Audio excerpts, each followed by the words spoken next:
नमस्कार आप लोगों को। और आज मैं दूसरा वाला वीडियो लेकर के आया हूँ। फर्स्ट वीडियो में हमने 2017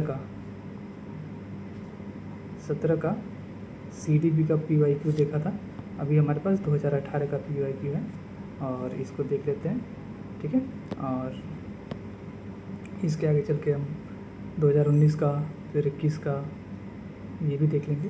उससे पहले के भी हुए हैं और उसके भी PYQ हैं, लेकिन उनके क्वेश्चंस जो है थोड़ा सा इजी वे में है। और हर साल के PYQ तो वो नहीं है, लेकिन ये जैसे 2017 से लेकर के 21 तक के हमने पेपर 1 के देख लिए, ऐसे पेपर 2 के भी देख लेंगे 17 से 21 तक के। और उसके जो पुराने वाले हैं वो अगर आप लोग कहेंगे तो मैं वो PDF में आप लोगों को प्रोवाइड कर दूँगा, तो वहाँ पे आप खुद से देख सकते हैं, क्योंकि जितना स्वयं से प्रैक्टिस करेंगे उतना भी सही रहेगा। इसको जल्दी से ख़त्म करके फिर हम लोग आगे सिलेबस की तरफ चलेंगे, क्योंकि हमें जो पूरा सिलेबस है CDP का उसको भी पढ़ना पड़ेगा। केवल PYQ से तो काम नहीं चलेगा, है ना। तो जल्दी से इसको ख़त्म करके तो आगे हम अपने सिलेबस पे चलते हैं, ठीक है। वीडियो स्टार्ट करते हैं। पहला क्वेश्चन,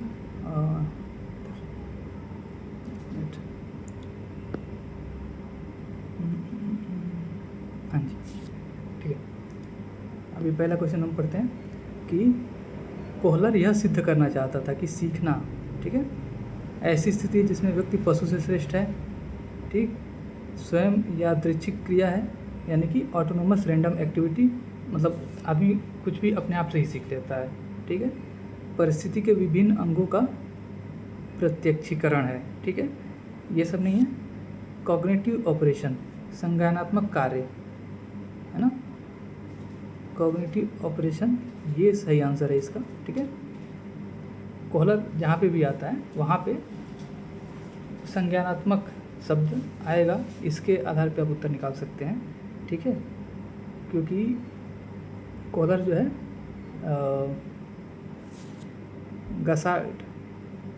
गसाल्टवादी लोग जो थियरिस्ट हैं उनसे संबद्ध है, तो इसलिए इनका जो है संज्ञानात्मक ऑपरेशन ये सही आंसर हो जाएगा, ठीक है। अगले प्रश्न पे चलते हैं। किसी भी नई भाषा को सीखने के लिए कहाँ से प्रारंभ करना चाहिए, ठीक है।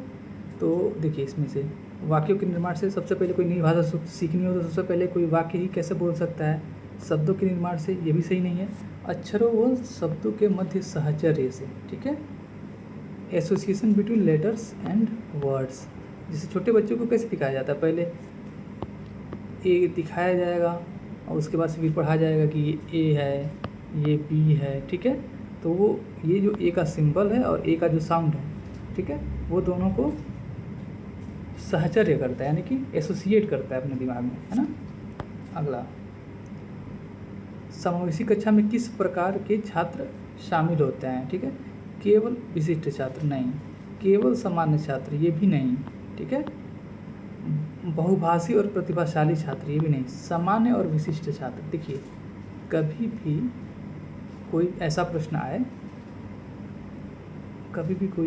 आए जहाँ पर हमें स्पेशली एबल्ड जो चाइल्ड है, यानी कि जो विशिष्ट छात्र हैं, स्पेशली एबल्ड जो चाइल्ड हैं, ठीक है, उनके इंक्लूजन की अगर बात करें, उनके समावेशन की बात की जाए, तो हमें हमेशा उत्तर निकालते समय ये ध्यान में रखना है कि हमारा लक्ष्य है कि जो विशिष्ट क्षमता वाला जो छात्र है, यानी कि स्पेशली एबल्ड जो छात्र है, यानी कि या फिर एक तरीके से कहें जो शारीरिक या मानसिक रूप से दिव्यांग छात्र है उसको, और जो सामान्य छात्र है, उन सबको एक जैसे हम व्यवहार करना है। उसको ये महसूस नहीं होना चाहिए कि मैं बाकियों से अलग हूँ या फिर मुझ में कोई कमी है, वो बच्चे को महसूस नहीं होना चाहिए, ठीक है।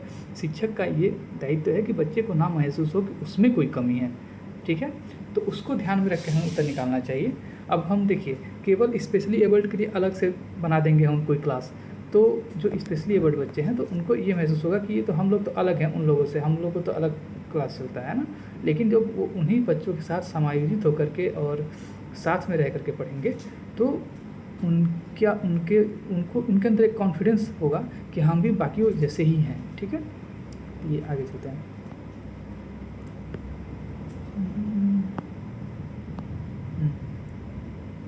अब यहाँ पे है अगला क्वेश्चन हम लोग का, गणित संबंधी अधिगम अक्षमता को कौन सा पद परिभाषित करता है? ठीक है, ये हिंदी छोड़ दीजिए, इसकी इंग्लिश देख लीजिए। डिसलेक्सिया ये है पढ़ने लिखने से जो संबंधित जो विकार है कि अक्षरों को पढ़ नहीं पाते हैं, मात्राओं को उल्टा पढ़ लेते हैं, समझ नहीं आता है। ठीक है, तो पढ़ने और लिखने से, ठीक है, स्पेलिंग से रिलेटेड जो दिक्कतें आती हैं उनको बोलते हैं डिसलेक्सिया। ठीक है, और डिसकैलकुलिया ये कैलकुलेशन शब्द से बना है। कैलकुलेशन का मतलब ये गणना करना। हिंदी में और आसान हो जाता है, गणना दो सीधे आ गया, लेकिन हो सकता है कि हमारे आने वाली परीक्षा में यही शब्द डायरेक्ट हिंदी में लिखते हैं। ठीक है, हिंदी में ही डिसकैलकुलिया लिख सकता है। ठीक है, तो ये हमेशा याद रखना है। हिंदी इंग्लिश वर्ड जो है इसका ये फिक्स रखना है माइंड में। हिंदी तो ट्रांसलेशन करके किसी पेपर में कुछ, किसी पेपर में कुछ कर सकते हैं। ठीक है, तो डिसलेक्सिया ये होगा, डिसकैलकुलिया ये सही आंसर हो जाएगा। और ये जो डिस्टोपिया होता है, वो डिस्टोपिया एक ऐसी काल्पनिक दुनिया होती है जहाँ पर सब कुछ बर्बाद हो चुका होता है, तो उस तरह का एक काल्पनिक दुनिया होता है, उसका नाम है। इन सबसे क्या कहते हैं, पठन विकार से इसका कोई लेना देना नहीं है। ठीक है, समावेशीकरण की सफलता के लिए आवश्यक है। ठीक है, successful inclusion needs lack of capacity building, no involvement of parents, segregation and sensitization. ठीक है, हिंदी में देखते हैं। देखिए, capacity building, successful inclusion needs, समावेशीकरण की सफलता के लिए क्या आवश्यक है? समावेशीकरण मतलब जैसे जो स्पेशली एबल्ड जो चाइल्ड है या फिर जो विशेष क्षमता वाले छात्र हैं, दिव्यांगजन छात्र हैं, मानसिक या शारीरिक रूप से, तो वो क्लास में बाकी सामान्य बच्चों के जैसे ही उनके साथ व्यवहार हो और बाकी सामान्य बच्चों के जैसे ही वो क्लास में बैठे वैसे ही पठन कार्य करें। ठीक है, वैसे ही उनके साथ व्यवहार किया जाए, तो उसको हम बोलेंगे समावेशीकरण। ठीक है, ये सक्सेसफुल कैसे होगा? तो जब टीचर में और कक्षा के बच्चों में संवेदनशीलता होगी, सेंसिटाइजेशन होगी, तभी जाकर के इंक्लूजन सफल हो सकता है। इंक्लूजन का मतलब कि जो स्पेशली एबल्ड बच्चा है वो क्लास में सभी सामान्य बच्चों के साथ उसके साथ वैसा ही व्यवहार किया जाए। अब अगर बाकी लोग सेंसिटिव नहीं होंगे तो उसके साथ अलग व्यवहार करेंगे कि अरे ये तो मंदबुद्धि है या फिर ये तो मतलब इसके अंदर ये विकार है, वो विकार है, तो बच्चे हो सकता है उनसे दोस्ती ना करें या फिर उससे थोड़ा अलग रहें या फिर टीचर अलग व्यवहार करे अगर सेंसिटिविटी, संवेदनशीलता ना हो तो। ठीक है, तो संवेदनशीलता ऐसे मामले में ज़रूरी है। समावेशीकरण की सफलता के लिए संवेदनशीलता बहुत आवश्यक है। ठीक है, अब ये है अगला क्वेश्चन, छठा, कि निम्नलिखित में कौन सा संवेग का तत्व नहीं है? ठीक है, विच of the following is not element of emotion. ठीक, अब देखिए, ये एलिमेंट ऑफ जो इमोशन होता है इसमें ये तीन आते हैं। ठीक है, फिजिकल और बिहेवियरल और कॉग्निटिव। ठीक है, ये सेंसरी इसमें नहीं आता है। देखिए इसका क्या मतलब होता है। इमोशन, जब कोई इमोशन आता है, जैसे डर एक इमोशन है, फियर एक इमोशन है ना। डर होता है तो क्या होता है, कुछ फिजिकल सिम्टम आते हैं, आदमी को पसीना आने लगेगा, हाथ पैर कांपने लगेगा, है ना, तो ये एक फिजिकल उसका एस्पेक्ट हो गया। कॉग्निटिव, वो किसी चीज़ को सोच करके डरता है, किसी चीज़ से जब डरता है तो उसके बारे में जो है नकारात्मक कुछ विचार चलता है कि हाँ मेरे साथ ये हो जाएगा, वो हो जाएगा। ठीक है, तो एक कॉग्निटिव कंपोनेंट भी हो गया। अब बिहेवियरल, जब वो डरता है तो डर के थोड़ा सा हगला के बात करेगा या फिर कहीं यहाँ वहाँ से भागने की कोशिश करेगा, कहीं छुपने की कोशिश करेगा, तो ये उसके बिहेवियर में भी झलकता है। लेकिन सेंसरी जो एस्पेक्ट है इससे कुछ लेना देना नहीं है। सेंसरी एस्पेक्ट या संवेदी जो शब्द है इसका लेना देना ऐसे है जैसे हमारे संवेदी अंग है। संवेदी अंग क्या है? आँख, कान, नाक, जीभ और त्वचा। तो इन पे जो हमें महसूस होता है, जैसे हम आँख से कुछ देख रहे हैं, कान से जो सुन रहे हैं, ठीक है, तो ये जो है इमोशन के एस्पेक्ट नहीं है, ये हमको जो बाहर की दुनिया है उससे कनेक्ट करने के या फिर उसको जानने के मार्ग हैं बस। ठीक है, तो इसका ये आंसर हो जाएगा। सतह पे चलते हैं। ठीक है, सतह जो है देखिए ये थोड़ा सा हम इधर आते हैं।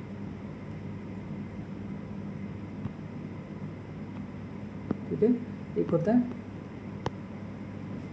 Blooms taxonomy. ठीक है, इस पे आधारित प्रश्न है और पहले भी आ चुका है ये प्रश्न। ठीक है, अब ये ब्लूम्स टैक्सोनॉमी क्या होता है कि ये बताते हैं कि जो नॉलेज का एक्विजिशन होता है, जब हम कुछ पढ़ते हैं सीखते हैं तो वो किस क्रम में होता है, ठीक है।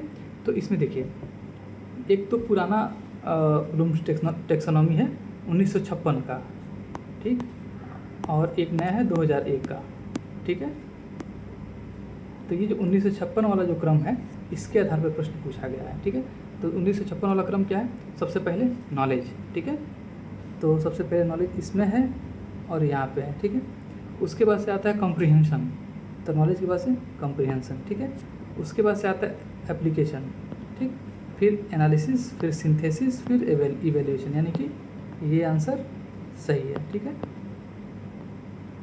हिंदी में अगर देखें तो पहले ज्ञान, फिर अवबोध, फिर अनुप्रयोग, विश्लेषण, संश्लेषण, मूल्यांकन। क्या नॉलेज का क्या मतलब होता है कि जैसे हम कुछ पढ़ते हैं तो सबसे पहले उसके बारे में कुछ जानकारी मिलेगी, उसको नॉलेज बोल दिया, ठीक है। वो जानकारी मिलेगी तो उस जानकारी को अपने दिमाग में सोच समझ के उसके कुछ हम निष्कर्ष निकालेंगे, कुछ समझेंगे, वो कॉम्प्रिहेंशन हो गया कि हाँ अच्छा उसको हम समझ गए, ठीक है। और उसके बाद से हम उसको अप्लाई करेंगे, ठीक है। उस चीज़ को हम अपना जो भी हमने पढ़ा है, जो भी हमने समझा है उसको अप्लाई करेंगे, ठीक है।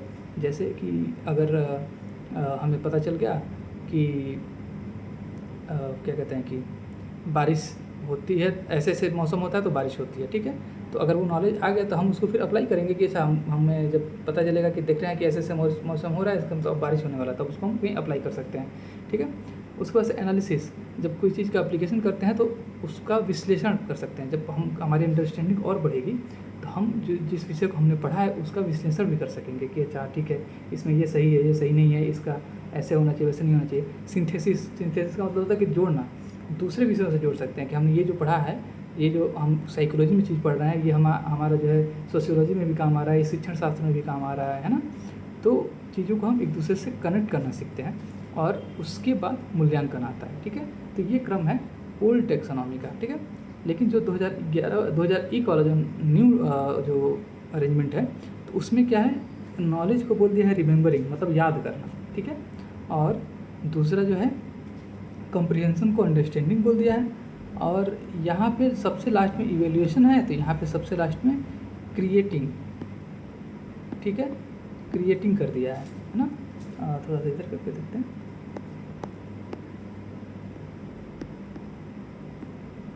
ठीक है। क्रिएटिंग करते, क्रिएटिंग का मतलब हमारे जैसे नॉलेज का जो पीक क्या होगा कि हम जब कोई विषय को हम समझ रहे हैं, जैसे मान लीजिए कोई फिजिक्स पढ़ रहा है, ठीक है, तो फिजिक्स का पीक क्या होगा सबसे ज़्यादा, अगर बहुत ज़्यादा समझ गया तो उससे हम कुछ नया क्रिएट कर सकेगा, है ना। कोई आदमी बस ठीक है किताबें पढ़ लिया और चीज़ों को रट लिया, ठीक है, रिमेंबर कर लिया, पहला स्टेप है वो। तो रिमेंबर कोई चीज़ें सारे बच्चे जो पुस्तक में दिया गया उन चीज़ों को पढ़ लेते हैं, याद कर लेते हैं, तो वो क्या कुछ उससे नया क्रिएट कर पाते हैं? नहीं, जिनकी अंडरस्टैंडिंग बहुत ऊँचे दर्जे की हो जाती है वो कुछ नया क्रिएट कर पाते हैं, ठीक है। तो ये ब्लूम्स टेक्सोनॉमी उससे है। अगर हम लोग जब पूरा सिलेबस करेंगे तो उसमें अच्छे से इस चीज़ को कवर करेंगे, ठीक है। अगले क्वेश्चन पे आते हैं। निम्नलिखित में से कौन से अच्छे शिक्षण की विशेषता नहीं है, ठीक है। इसमें ये वाला सही होगा, स्वेच्छाचारी, ठीक है। अब देखिए ये इसका क्या है कि जो अच्छा क्वालिटी ऑफ गुड टीचिंग, अच्छा शिक्षण है उसकी क्या खासियत होगी? डेमोक्रेटिक होगी, जनतांत्रिक लोकतांत्रिक व्यवस्था होगा, ठीक है।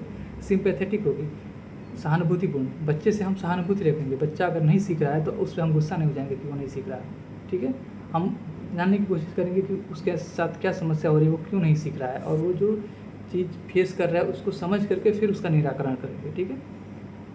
डिज़ायरेबल इन्फॉर्मेशन प्रोवाइडर, ठीक है, वांछनीय सूचनाएं देने वाला। अगर अच्छा टीचर होगा तो जो भी ज़रूरत की सूचनाएं होंगी, वांछनीय का मतलब जिसकी आवश्यकता हो, ऐसी सूचनाएं देने वाला। डिज़ायरेबल इन्फॉर्मेशन प्रोवाइडर, वो अच्छा शिक्षक होगा, खराब शिक्षक को माना जाएगा। ऑटोक्रेटिक, स्वेच्छाचारी, जो अपने मन में आता है क्लास में वही करता है, क्लास में उसी का रूल चलता है ना।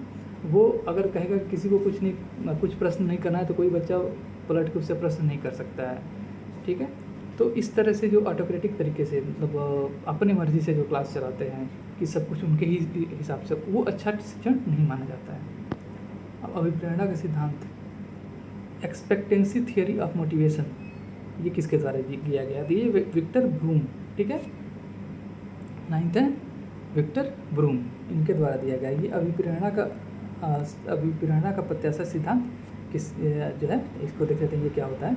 तो देखिए एक्सपेक्टेंसी थियरी क्या होती है, मोटिवेशन के लिए जो है 3 चीज़ें हैं, एक एक्सपेक्टेंसी, ठीक है, और दूसरा इंस्ट्रूमेंटेलिटी, और चौथा जो है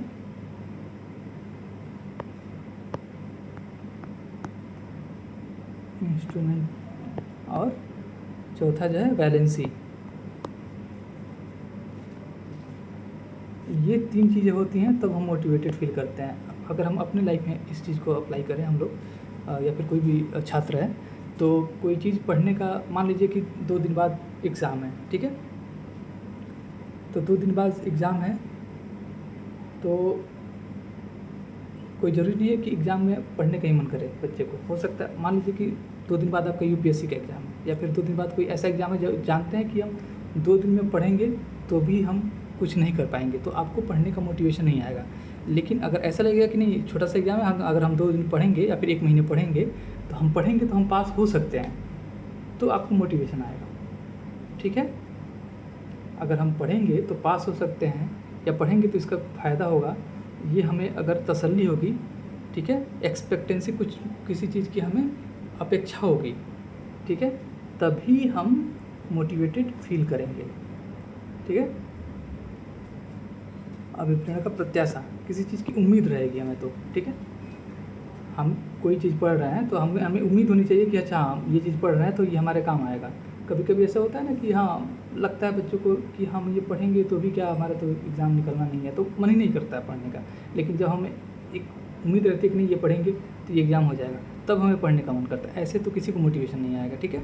दूसरा फिर इसके बाद से इंस्ट्रूमेंटेलिटी, जो अगर हम मान लीजिए एग्ज़ाम पास कर लेंगे, तो जैसे मान लीजिए कि कोई एग्ज़ाम ऐसा है कि 2 दिन बाद एग्ज़ाम है, ठीक है, और आपको पता है कि आप पढ़ेंगे तो आप उसमें अच्छा परफॉर्मेंस करेंगे, ठीक है, लेकिन उस अच्छे परफॉर्मेंस से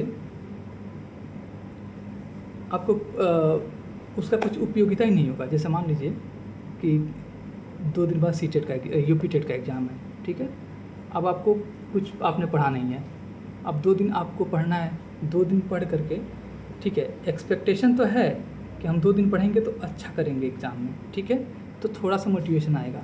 लेकिन ज़्यादा मोटिवेशन कब आएगा कि जब आपको ये पता हो कि हम 2 दिन पढ़ के पास हो जाएंगे, ठीक है, अच्छा स्कोर करना। मान लीजिए कि हम ऐसे नहीं पढ़ें तो 50 नंबर पाएँ, ठीक है, और आज 2 दिन पढ़ लेंगे तो हो सकता है कि हम 60 या 70 नंबर पा जाएँ, ठीक है, लेकिन इससे भी हमें कुछ फ़ायदा तो होगा नहीं, हमको तो चाहिए 90 नंबर, ठीक है। तो जब तक इसकी कुछ उम्मीद नहीं रहेगी कि हाँ हमें ठीक है हमारा बढ़ोतरी तो होगा हमारे मार्क्स में, लेकिन वो हमारे उपयोगिता के अनुसार होगा कि नहीं, जब तक ये हमको नहीं कंफर्म होगा तब तक हमें मोटिवेशन नहीं आएगा। और तीसरा है वैलेंसी, अगर हम पास हो जा रहे हैं, 90 नंबर हमारा आ जा रहा है, तो क्या उसकी कोई उपयोगिता है।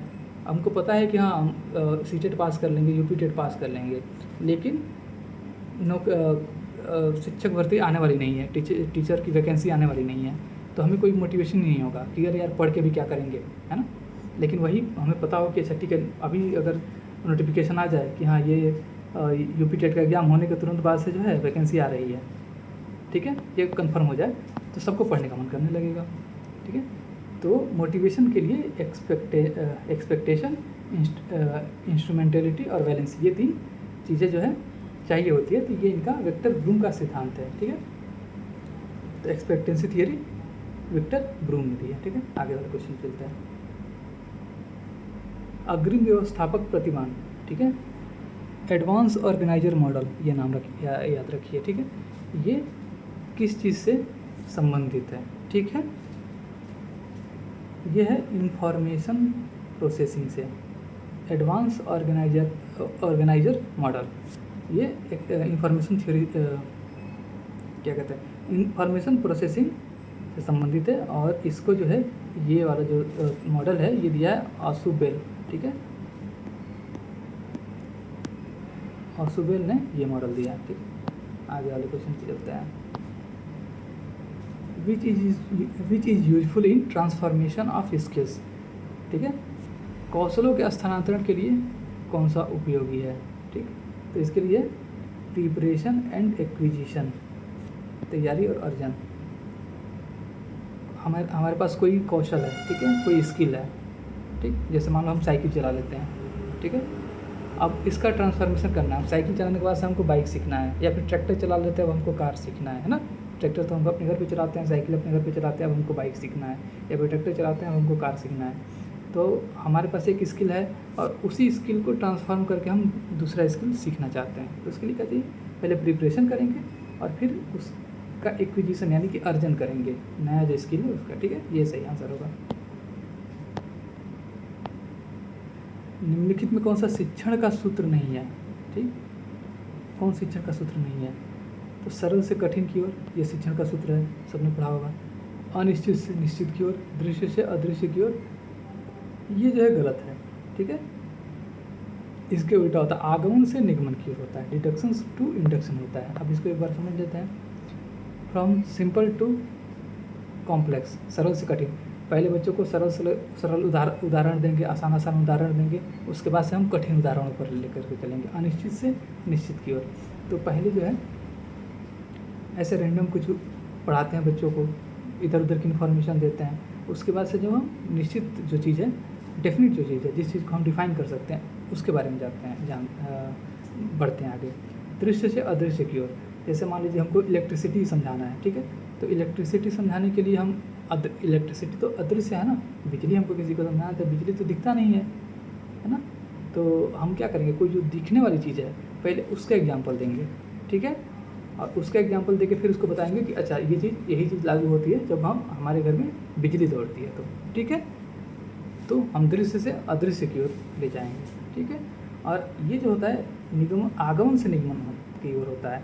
आगमन का मतलब होता है कि पहले हम 10 एग्जाम्पल देंगे, ठीक है, 10 एग्जाम्पल में हमारे पास कोई एक चीज़ कॉमन आएगी तो वो हम रूल बना लेंगे, ठीक है। अब उस रूल के आधार पे, जैसे मान लीजिए कि हमने एक सूत्र बना लिया, ठीक है, पहले हमने आगमन इंडक्शन से एक सूत्र बनाया। सूत्र कैसे बनाया कि हमने 10 एग्जाम्पल देखा या ज़्यादा एग्जाम्पल देखा, सब में एक सूत्र कॉमन काम कर रहा है, तो वहाँ से एक सूत्र निकल के आ गया, ठीक है। अब उस सूत्र से हमको कोई विशेष जो है परिस्थिति दी जाएगी कि हाँ ऐसे ऐसे ऐसे ऐसे ये आंकड़े हैं और हमको ये निकालना है, तो वो हम उस फार्मूले में रख के निकाल देंगे, तो इसको बोलते हैं डिडक्शन। और ये जो पहले वाला किया उसको इंडक्शन बोलते हैं। तो इंडक्शन से डिडक्शन की ओर जाते हैं। पहले जो है आगमन करते हैं। आगमन मतलब कि पहले जो है हम कई बातों का सार निकाल करके और उसमें से एक तथ्य निकालते हैं, ठीक है, और उसके बाद से उस एक तथ्य से हम किसी अलग अलग चीज़ों को सॉल्व करते हैं, ठीक है। आगे वाले क्वेश्चन पे चलते हैं। सूक्ष्म शिक्षण चक्र, ये देखिए माइक्रो टीचिंग सुना होगा सबने, ठीक है, का प्रथम पद क्या होता है, तो ये होता है प्लानिंग। माइक्रो टीचिंग करने के लिए सबसे पहले प्लानिंग करनी पड़ेगी। प्लानिंग करने के बाद बिना कोई चीज़ नहीं होती है। प्लानिंग के बाद से हम इंट्रोडक्शन करेंगे, फिर टीचिंग करेंगे और सब लास्ट में फीडबैक होगा। आगे वाले क्वेश्चन पे चलते हैं। निम्नलिखित में कौन सा अवबोध स्तर के शिक्षण में शामिल है, ठीक है। विच of the following is included in the teaching of understanding level, ठीक है। तो इसका देखिए, इसका एक्सप्लोरेशन आंसर होगा, ठीक है, इसका होगा आंसर एक्सप्लोरेशन। कहीं कहीं पे इसका कंपैरिजन भी आंसर जो है मिल रहा है, ठीक है। अब ऐसे तो माना गया है इसका आंसर यही एक्सप्लोरेशन, लेकिन कहीं कंपैरिजन भी आंसर मिल रहा है। हो सकता है किसी कभी आगे एग्जाम हो तो उसमें कंपैरिजन को आंसर मान लिया जाए, लेकिन एक्सप्लोरेशन इसका आंसर माना गया है, ठीक है। देखिए, ये शैक्षिक सुधारों में प्रभावी विकेंद्रीकरण तभी संभव होगा, ठीक है। शैक्षिक सुधार में हमको जो एजुकेशनल रिफॉर्म करना है, अपने देश में एजुकेशन की स्थिति खराब है, ठीक है। अब हम उसके क्या करना चाहते हैं, विकेंद्रीकरण करना चाहते हैं कि सरकार बैठी है लखनऊ में या दिल्ली में, उसको पता नहीं चल रहा है कि गांव में कैसी पढ़ाई हो रही है, कैसी नहीं हो रही है, ठीक है। तो जो लोकल लेवल पे अगर अथॉरिटी दे दी जाए तो वो लोग देख सकते हैं कि पढ़ाई कैसी हो रही है, कैसी नहीं हो रही है, क्या चीज़ की कमी है, क्या चीज़ पूरी करनी चाहिए, ठीक है।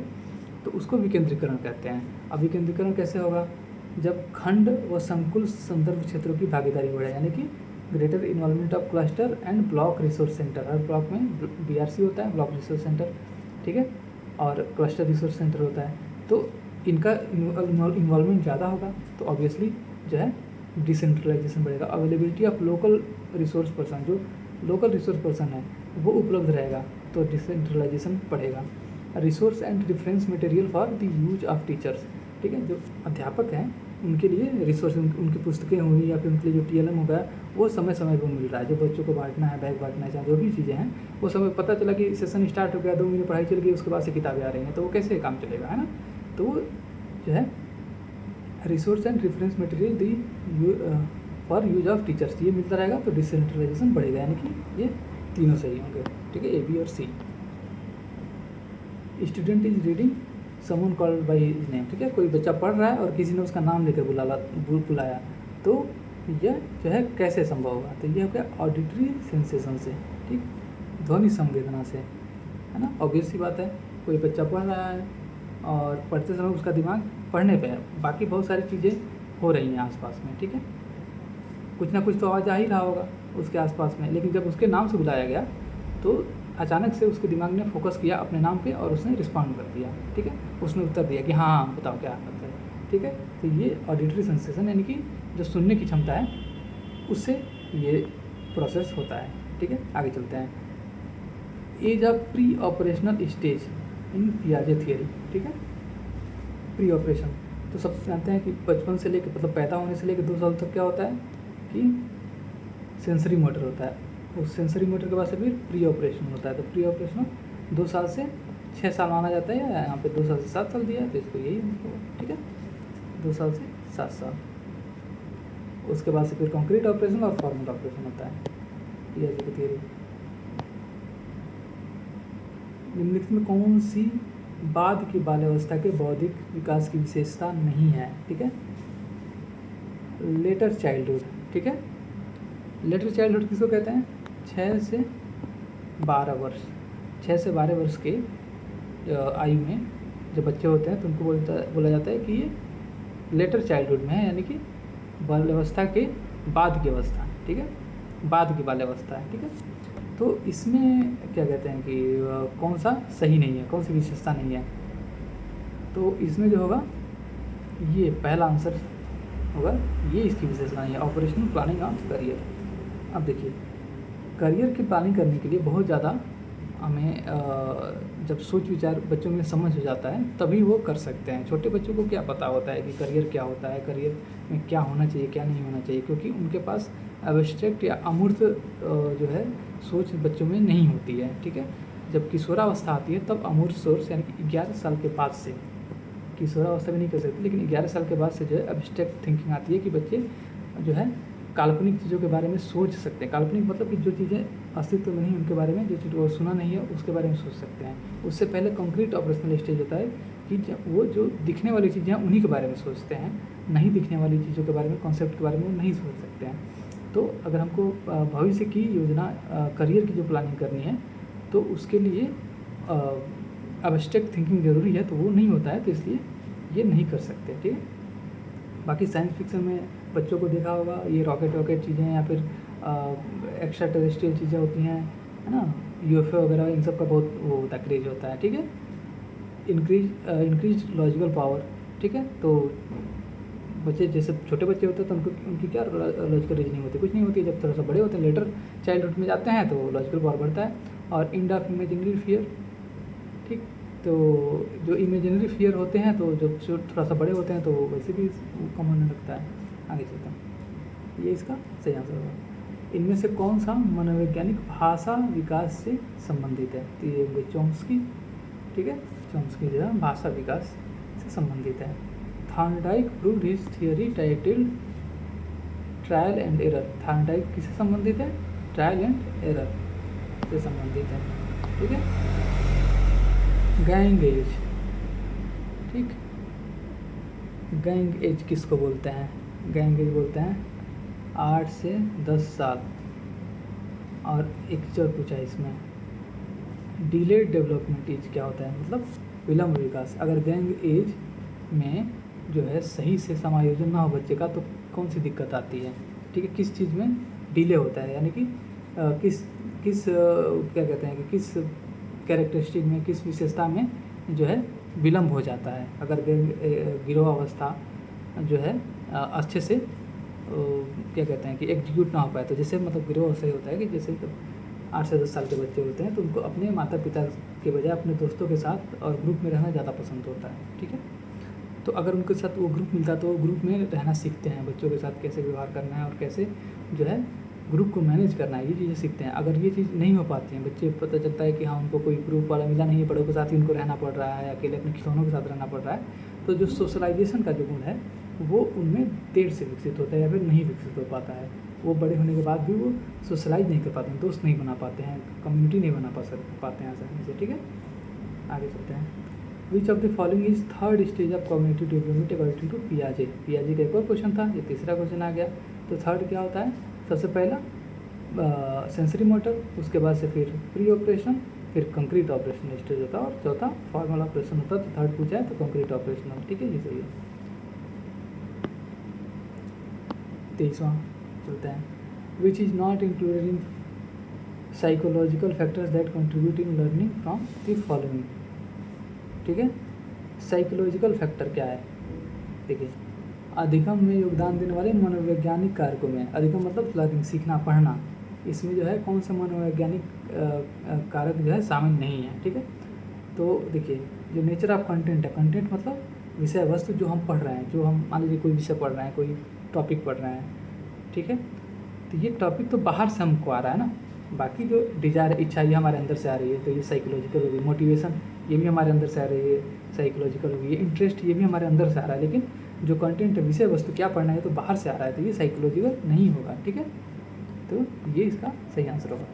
विच of the following social value, ये इसका पहला अल्ट्रूजम। ठीक है, ये होता है सहायता परक व्यवहार। सामाजिक मूल्य, सामाजिक मूल्य ऐसे जो समाज में जिस चीज़ को अच्छा माना जाता हो। ठीक है, आप किसी की सहायता करेंगे तो उसका अच्छा माना जाएगा। बाकी ये सब आपका लक्ष्य है, आपके लक्ष्य से किसी को क्या लेना, आपकी मूल प्रवृत्ति मान लीजिए बहुत गुस्सैल है तो उससे किसी को क्या लेना, आक्रामकता की अवस्था, तो ये सामाजिक मूल्य नहीं होगा। सब लोग थोड़ी चाहेंगे कि आप आक्रामक हो जाएं। ठीक है, लेकिन सबकी सहायता करेंगे तो ये समाज में सबको अच्छा लगेगा, वांछनीय रहेगा। ठीक है, पश्च अन्वेषण तथा साधन साध्य विश्लेषण में से किसके उदाहरण हैं? ठीक, तो ये ह्यूरिस्टिक्स के उदाहरण है, स्वतः शोध। ठीक, ह्यूरिस्टिक्स क्या होता है कि जैसे कहते लोग कॉमन सेंस। ठीक है, मैं पढ़ा लिखा नहीं हूँ लेकिन मेरा कॉमन सेंस बहुत काम करता है, ऐसे लोग कहते हैं। ठीक है, तो कई बार जहाँ पे हम सोची समझी रणनीति काम नहीं आती है, वहाँ पे किसी किसी का कॉमन सेंस काम आ जाता है, तो उसको ह्यूरिस्टिक कहते हैं। ठीक है, अब ये इसमें देखिए क्या है, दो शब्द आ रहे हैं, बैकवर्ड एक्सप्लोरेशन और मीन्स एंड एनालिसिस। ठीक है, तो पहले बैकवर्ड एक्सप्लोरेशन समझते हैं। कोई हमको समस्या दी गई, ठीक है, और उसका सॉल्यूशन पूछा गया। ठीक, जैसे एक प्रश्न पूछा गया कि आपके पास इतने आम हैं, कुछ आम मान लीजिए कि हैं, आप एक जगह गए तो वहाँ पे आधा आम दे दिया। ठीक, जितने आम बचे तो उसके 1/3 उसको दे दिया, फिर और आगे गए तो उसमें से जितना बचा उसमें से 4 उसको दे दिया। अभी लास्ट में गए तो आपके पास 1 बचा, तो आप कितना आम लेके चलेंगे? तो आप क्या करेंगे, पीछे से जुड़ते जाएंगे। तो अच्छा, लास्ट में 1 बचा तो उससे पहले हमने इतना इसको दिया था, इतना उसको दिया था। तो ऐसे करके जब हम आगे सोचते जाएंगे तो हम उत्तर तक पहुंच जाएंगे। तो इसको बोलते हैं बैकवर्ड एक्सप्लोरेशन। तो कोई समस्या को सॉल्व करने के लिए बैकवर्ड एक्सप्लोरेशन जो है कि हम पीछे से सोचना शुरू करते हैं, डायरेक्ट रिजल्ट से सोचना शुरू करते हैं। तो ये जो है ये कब होगा, जब हम ह्यूरिस्टिक मतलब अपना कॉमन सेंस यूज करते हैं, तब। ये किसी फार्मूले में नहीं आता है, किसी प्लानिंग में नहीं आता है, लेकिन ये चीज़ जो हमारा क्या बोलेंगे इसको कि कॉमन सेंस में आता है, तो इसको ह्यूरिस्टिक्स में रखेंगे। ठीक है, और मीन्स एंड एनालिसिस कि हम जो काम कर रहे हैं और जो हमें लक्ष्य पाना है, इसमें हम तादात्म्य बनाएंगे। जैसे समझ रहे हैं, कोई हमारे पास समस्या है, ठीक है, और वो समस्या में दिख रहा है कि समस्या इस प्रकार की है, तो समस्या अगर इस प्रकार की है तो इसका समाधान भी उसी तरह से कुछ होना चाहिए। इस तरह से हम रिलेशन बनाएंगे, कोई नियम कानून पर नहीं चलेंगे। तो ये मीन्स एंड एनालिसिस साधन साध्य विश्लेषण में आ जाएगा। ठीक है, तो ये इसका आंसर ह्यूरिस्टिक्स हो जाएगा। अब कर्व ऑफ लर्निंग, ये क्या होता है? ठीक है, the curve of learning gives graphical representation of the amount, rate and limit of improvement brought about by practice. ठीक है, तो एक कर्व ऑफ लर्निंग बनता है कि ये समय हो गया, ये लर्निंग हो गया, ये टाइम हो गया। ठीक है, तो शुरुआत में बच्चे के पास जानकारी इतनी थी, फिर समय बढ़ता गया तो थोड़ा सा बढ़ती गई जानकारी, फिर कुछ समय बाद इसकी जानकारी बढ़ना रुक गया, फिर बढ़ने लगा। ठीक है, तो इस तरह से कुछ इसको बोलते हैं कर्व ऑफ लर्निंग, ठीक है। तो ये कर्व ऑफ लर्निंग जो है जहाँ पे आएगा वहाँ रॉस जो है हमको आंसर में ढूंढना है, ठीक है। तो इसका उत्तर रॉस हो जाएगा। अब आगे प्रश्न पे चलते हैं।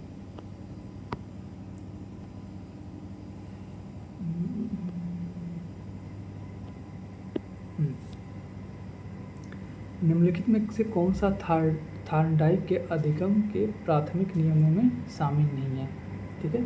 थॉर्नडाइक का पहले भी ये क्वेश्चन पेपर में आ चुका है, पिछले वाले में भी शायद, ठीक है। तो इसमें देखिए which one is not included in the Thorndike's primary law of learning. तो थॉर्नडाइक का जो है प्राइमरी लॉ ऑफ लर्निंग है, ठीक है।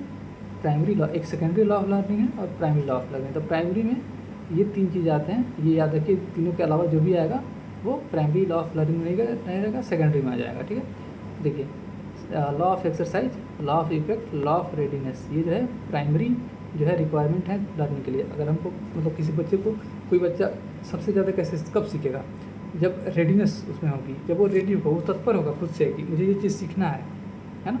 किसी को अगर भाग सीखना है, डिवीज़न सीखना है, तो उसके पहले उसको मल्टीप्लिकेशन आता हो और एडिशन आता हो, सब्सट्रैक्शन आता हो, जोड़ घटाना गुणा आता है, उसके बाद से उसको भाग सीखने के लिए उसको तत्पर माना जाएगा और उसके अंदर से भी इच्छा होनी चाहिए, ठीक है।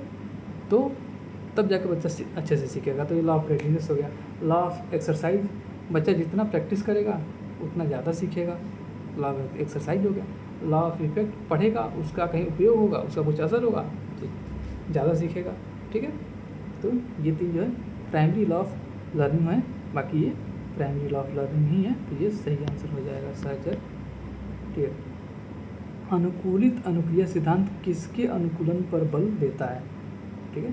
Condition response theory lays emphasis on conditioning of answer behaviour. जो कंडीशन रिस्पॉन्स थ्योरी है, कंडीशनिंग किसकी की जाती है, अनुकूलित किसका अनुकूलन किया जाता है, व्यवहार का अनुकूलन किया जाता है, ठीक है।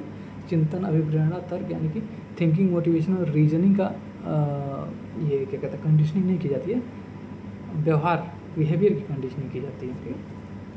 क्रिया प्रसूत अनुबंधन का दूसरा नाम है, ठीक। इसका हो जाएगा नैमित्तिक, इंस्ट्रूमेंटल कंडीशनिंग, ठीक है। ये तो याद रखने वाली चीज़ है। ऑपरेंट कंडीशनिंग जो होता है ये स्किनर ने दिया है, कई जगह आता है ये प्रश्न, ठीक है। स्किनर ने दिया है और इसको जो है इंस्ट्रूमेंटल कंडीशनिंग भी कहा जाता है। ये थियरिस्ट का भी एक है जिन्होंने इसको इंस्ट्रूमेंटल कंडीशनिंग बोला है, उनका भी नाम याद रखना चाहिए हमें, लेकिन अभी मुझे याद नहीं आ रहा, मैं बाद में बता दूंगा, ठीक है। लास्ट क्वेश्चन ऊपर आ जाए भाई। विच of the following is not a characteristic of learning, ठीक है। इनमें से कौन एक अधिगम की विशेषता नहीं है, ठीक है। लर्निंग इज गोल डायरेक्टेड, हम जो सीखते हैं, पढ़ते हैं, वो किसी उद्देश्य के आधार पर पढ़ते हैं, ये तो सही है, ठीक है। अब हमको गलत पूछ रहा है, कौन सा कैरेक्टरिस्टिक नहीं है, ठीक है, विशेषता नहीं है। तो विशेषता तो है learning is a growth of organism, ठीक है। कोई भी जो है क्या कहते हैं कि प्राणी है, ऑर्गेनिज्म मतलब प्राणी है कोई भी, उसका विकास होता है। लर्निंग का मतलब हाँ ठीक है, अगर कोई पढ़ाई लिखाई ना करे तो उसका मानसिक विकास नहीं हुआ, करे तो उसका विकास होगा, लर्निंग से विकास होता है, ठीक है। तो ये भी सही है। Learning is relatively permanent change in behaviour, जब हम एक बार कोई चीज़ सीख करके अपने बिहेवियर में परिवर्तन ले जाते हैं तो वो हमेशा रहता है। एक बार हम साइकिल चलाना सीख गए तो हमेशा के लिए सीख गए, अब उसको भूल नहीं सकते ना। रिलेटिवली बोला है कि मतलब लगभग नहीं भूल सकते हैं, किसी को एक्सीडेंट हो जाए, कुछ हो जाए तो अलग बात है ना। चाहे हम कुछ भी सीख लेते हैं तो हमारा वो क्या लगभग परमानेंट हो जाता है। फिर ये पहला ये भी सही है। अब देखिए learning is directly observe, learning किसी को चेहरे पे देख के बता सकते हैं क्या कि इसने ज़्यादा सीखा है, इसने कम सीखा है, इसने क्या सीखा है क्या नहीं सीखा है। लर्निंग को जो हम सीधे ऑब्जर्व नहीं कर सकते हैं, किसी के व्यवहार के माध्यम से देखते हैं, वो क्या कर रहा है, कैसे बोल रहा है, क्या बोल रहा है, कैसे काम कर रहा है, तो उसके व्यवहार के माध्यम से उसकी लर्निंग या फिर उसके रिदम को जांच सकते हैं, डायरेक्ट नहीं ऑब्जर्व कर सकते हैं। तो ये आंसर सही हो जाएगा, ठीक है। ये वाला पहला आंसर इसका सही हो जाएगा, ठीक है। तो ये 2018 का हो गया। अब 2019 और आगे का मैं लेते आऊँगा फिर पेपर 2 का भी लेते आऊँगा आपके लिए, और जो बाकी के जो पुराने सालों के हैं उससे भी पहले के हैं, 2017 से भी पहले के हैं, वो काफ़ी जो ऐसा नहीं है कि सबको आसान हम कह सकते हैं, अपने हिसाब से वो भी कठिन प्रश्न उसमें भी है, लेकिन उनको मतलब आप स्वयं से प्रैक्टिस करेंगे, क्योंकि जितना हम प्रैक्टिस करें उतना ज़्यादा सही रहता है। तो अच्छा, एक बार सिलेबस कंप्लीट हो जाएगा तो उसके बाद से फिर दोबारा से भी उसको हम देख लेंगे पीछे चल के, है ना।